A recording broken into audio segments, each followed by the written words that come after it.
સુરત મહાનગરપાલિકાના અધિકારીઓ કતારગામ સિંગણપુર તરણકુંડમાં દારૂની મહેફિલ માણતા ઝડપાયા હતા। જોકે એક જાગૃત નાગરિકે પોલીસને દારૂની મહેફિલની બાતમી આપતા પોલીસે સરકારી ઇમારત પર રેડ પાડી હતી। પોલીસની રેડ દરમિયાન જાગૃત નાગરિક પણ હાજર રહ્યો હતો અને વિડીયો બનાવી લીધો હતો।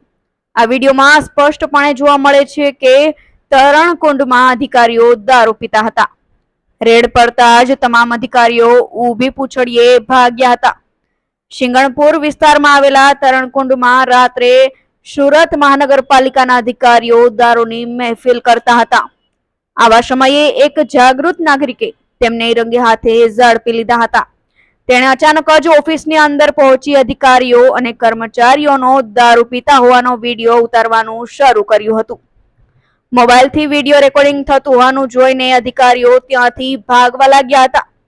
આ મામલે તેણે વોર્ડ નંબર 7ના કોર્પોરેટર નરેન્દ્ર પાંડવને જાણ કરી હતી। દારૂની મહેફિલ માણી રહેલા લોકોમાં ઇન્સ્પેક્ટર અને કોન્ટ્રાક્ટર સહિત સ્વિમિંગ કરવા આવેલા એક સભ્ય સાથે વોચમેન પણ હતો।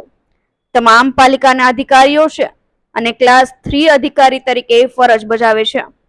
જોકે પોલીસને જાણ થતા પોલીસ પણ તાત્કાલિક ઘટના સ્થળે પહોંચી હતી અને તમામ અધિકારીઓ વિરુદ્ધ કાયદેસરની કાર્યવાહી હાથ ધરી હતી। સુનિલ ગાંજાવાલાનો report, Gujarat national TV news, Surat.